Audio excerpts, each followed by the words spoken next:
Hello everyone, Rahman and welcome back to edio elevate channel. आज मैं आपके लिए एक न्यू टॉपिक के ऊपर मूवी लेके आया हूँ जिसका फैंटेसी जॉनरा है and that is Inkheart. अगर किताब पढ़ने से उसके सारे करेक्टर्स में आ जाएं और अगर हर लफ्ज़ जो आप पढ़ें फ्रॉम अ बुक वो पूरी दुनिया को बदल दें।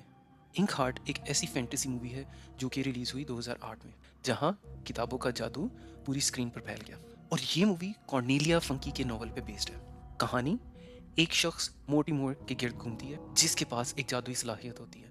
वो जब भी किसी भी नॉवल को या किसी भी कहानी को ऊंची आवाज में पढ़ता है तो उसके सारे करेक्टर रियल लाइफ में आ जाते हैं ना। दिलचस्प बात। But the twist is every time a character comes out from a book और any living thing comes out from a book, another living thing from this world goes back into the book। इस movie को direct किया है Ian softly ने। Ian softly की direction और new line cinema की production मिली ये मूवी 2006 में स्टार्ट हुई और फाइनली ये रिलीज हुई 2008 में। IMDb पे अभी भी ये मूवी मौजूद है, आप वहाँ जाके इसे देख सकते हैं। इस मूवी में आपको बहुत सारे फेमस एक्टर एंड एक्ट्रेसेस देखने को मिलेंगे, जिसमें शामिल Brendan Fraser, Eliza Bennett, Paul Bett, Helen Mirren, Andy Serkis जैसे एक्टर्स की वजह से इंक हार्ट की स्टोरी टेलिंग और भी जादुई और स्ट्रॉन्ग हो जाती है। ब्रेंडन ने मो का कैरेक्टर बहुत ही खूबसूरती से निभाया है, जिसमें केयरिंग फादर के तौर पे सामने आए। इसके अलावा मैगी जो कि मो की बेटी है, वो इस मूवी में तजस्सुस, हिम्मत और किताबों से मोहब्बत रखती है। मूवी में पुरानी किताबें, चमकते हुए अल्फाज और फैंटेसी मखलूक़ात एक जादुई माहौल पैदा करती हैं। लेकिन यहाँ पर विजुअल इफेक्ट्स थोड़े और बेहतर हो सकते थे, बट स्टिल ये मूवी आपको एंड तक जोड़े रखेगी। ये मूवी पढ़ने की अहमियत, इमेजिनेशन और क्रिएटिविटी के बारे में खुलासा करती है, वहीं साथ ही साथ जिम्मेदारी का भी अहम पैगाम देती है। बच्चों में स्पेसिफिकली ये मूवी किताबों से दिलचस्पी पैदा करती है। मुझे आज भी याद है जब मैंने ये मूवी देखी थी, उसके बाद मैं इसका नॉवल ढूंढने चला गया था। एंड ट्रस्ट मी, जब मैंने ये नॉवल पढ़ा तो मुझे ऐसे लगा जैसे मैं मूवी के अंदर मौजूद हूँ, बिकॉज को रीड कर रहा था, मूवी के सारे करेक्टर, सारे सीन मेरे माइंड में चल रहे थे and that was really interesting part. Movie में बहुत सारे इंटरेस्टिंग सीन्स हैं जो कि मुझे बहुत ज़्यादा पसंद है, लेकिन मैं यहाँ पे कुछ की बात करूँगा। बाकी मैं चाहता हूँ कि आप जाके मूवी देखें और कमेंट सेक्शन में बताएं कि आपका एक्सपीरियंस कैसे रहा। पहला सीन मुझे बहुत ज़्यादा पसंद है जहाँ पे वो अपनी वाइफ रीसा को ढूंढ इस किताब की तलाश करता है, क्योंकि में किताब को पढ़ता है तो उसमें से डिफरेंट करेक्टर्स बाहर आ जाते हैं। But the story line is, जब भी बुक से कोई भी चीज़ बाहर आती है तो यहाँ से कुछ ना कुछ अंदर चला जाता है। तो रीसा, उसकी जो वाइफ है, वो स्टार्ट में ही बुक के अंदर चली जाती है। उसके अलावा देयर इज़ अ पर्सन जो कि दिखाया हुआ है मूवी में, जिसके पास मुंह जैसी ही पावर्स हैं। जब भी वो बुक की स्टोरी को रीड करता है तो बुक के कैरेक्टर्स रियल लाइफ में आ जाते हैं। लेकिन यहाँ पे इंटरेस्टिंग पार्ट ये है कि जो दूसरा आदमी है जो कि बुक को रीड कर रहा है, स्टोरीज में से कैरेक्टर्स को रियल लाइफ में लाने के लिए, वो थोड़ा सा हकलाता है, जिसकी वजह से उसकी प्रोनाउंसिएशन ठीक नहीं हो पाती। तो उसको इतना मज़े का विजुलाइज किया गया है कि जब भी कोई करेक्टर वो बंदा पढ़ के बुक में से बाहर लेके आता है तो वो करेक्टर आधा बाहर आता है। It's just like you download something, it got downloaded but sometimes it got corrupted. So इस तरह का कुछ जॉनरा है विच इज़ वेरी इंटरेस्टिंग। जब वो दूसरा आदमी करेक्टर्स को बुक्स में से बाहर लेके आता है तो करेक्टर्स हाफ जो है वो रियल में आते हैं। लाइक कुछ किसी के मुंह के ऊपर बुक्स की राइटिंग है, कुछ करेक्टर्स आते हैं उनकी आवाज़ नहीं है, so on and so for, and it's very interesting. दूसरा इंटरेस्टिंग पार्ट मुझे लगा जब वो बुक के राइटर से मिलने जाते हैं इटली में, तो बुक के राइटर की acting is so on the top. Like वो इस तरह से ही परफॉर्म कर रहा था like he himself literally wrote the book. उसका जो ओरा था एक बुक राइटर के तौर पे, that was really amazing. And and में वो मैगी से कहता है कि she should read him out in the book so that वो अपनी बुक में चला जाए और वहाँ पे जाके इस फैंटेसी माहौल को, विच इज़ रियली इंटरेस्टिंग। इसके अलावा मुझे लगा इस मूवी में और बहुत सारे कनेक्शंस हैं और बहुत सारी स्टोरीज़ की कनेक्शन है।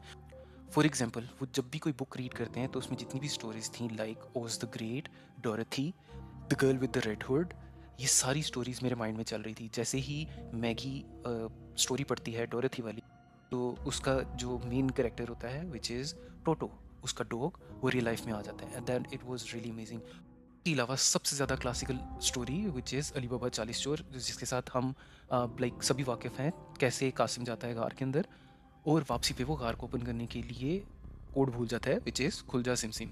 तो कासिम का कैरेक्टर भी रियल लाइफ में आ जाता है। तो it was really interesting movie जो कि आपको और ज़्यादा कनेक्ट करती है दूसरी स्टोरी से। Kids like me who love stories, I am sure कि वो जब मूवी को देखेंगे तो उनको सारी ये स्टोरीज रिकॉल हुई होंगी।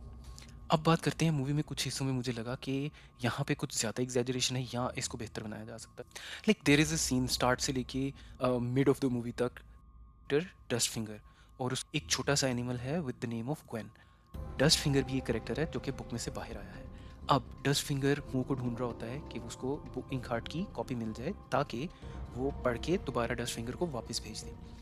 अब सबसे वीट पार्ट ये था कि डस्ट फिंगर हमेशा जब भी मुंह से मिलता है तो वो भाग जाता है अपनी बेटी के साथ। तो जब भी वो भागता है भी जाता है, डस्ट फिंगर उसको ढूंढ लेता है। अब मुझे ये नहीं समझ आ रहा था कि ये कैसे पॉसिबल है कि there is a character and there is another character, he goes far away but the other character can find him very easily.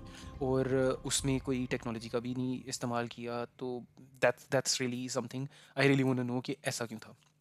अच्छा, यहाँ पे एक एंड पे एक सीन आता है जहाँ पे मैगी बुक को पढ़ के और बुक की स्टोरी लाइन को चेंज करके तो सारे बुरे करेक्टर्स को वापस भेज देती है। तो एंड पे मो जाता है डस्ट फिंगर को ढूंढने। तो करेक्टर्स जो हैं वो आहिस्ता आहिस्ता पीछे से गायब होना शुरू हो जाते हैं, which is really weird. Eleanor और वो जो दूसरा रीडर होता है, बुक रीडर, वो बिल्कुल सीन से गायब हो जाते हैं जबकि वो उसके साथ ही कासल से बाहर भागते हैं। तो एंड पे जब वो डस्ट फिंगर को पढ़ के स्टोरी लाइन में वापस भेजता है तो दिखाते हैं there is a beautiful bird that came back from the book and Dustfinger gets back into the book. इसके अलावा एंड पे मैगी स्टोरी लाइन को इस तरह से क्रिएट करती है कि तमाम करेक्टर्स जो उसी के बगैर इस दुनिया में आए हैं वो वापस अपनी बुक्स पे चले जाएं। तो interesting part is everyone goes back but and Dustfinger gets here. I don't know how, that was weird. या तो स्टोरी लाइन को और खींचना था इसीलिए किया, otherwise I don't see any sense in it. अच्छा, इसके अलावा जहाँ पे एंड पे डस्ट फिंगर को रीड करके वो बुक में भेजता है तो वहाँ पे दिखाया गया है कि वो स्टोरी लाइन को चेंज नहीं करता, जैसा बुक में लिखा हुआ है वैसे ही बोलता है। बट इंटरेस्टिंग पार्ट इज़ कि उसका जो एनिमल फ्रेंड होता है क्वेन, वो कासिम छुपा लेता है। तो यहाँ पे मुझे इस चीज़ की समझ नहीं आई कि अगर जब उसने पढ़ा तो डस्ट फिंगर वापस चला गया तो ग्वेन वापस क्यों नहीं गया, जबकि वो इसी तरह ही बोलता है कि जो बुक से रिलेटेड चीज़ें हैं वो वापस चली जाए। तो still Cassim and Gwin stays back. I don't know why it happens. खैर, ये तो इस मूवी के ऊपर। I want your suggestion in the comments कि आपको क्या लगता है। इंक हार्ट एक मीनिंगफुल फैंटेसी मूवी है जो कि फैमिलीज, रीडर्स, एजुकेटर्स, इन सब के लिए बहुत अच्छी है। ये हमें याद दिलाती है कि किताबें सिर्फ सफ़े नहीं होते बल्कि इमेजिनेशन की दुनिया के दरवाजे होते हैं। अगर आपको ये रिव्यू पसंद आया तो like and subscribe EDU elevate channel. और साथ ही साथ आपने कमेंट सेक्शन में हमें ये बताना है कि अगर आपके पास ये पावर्स होती तो आप कौन से करेक्टर को रियल लाइफ में लेके आना चाहते हैं। मिलते हैं नेक्स्ट वीडियो में, तब तक के लिए अल्लाह हाफ़िज़।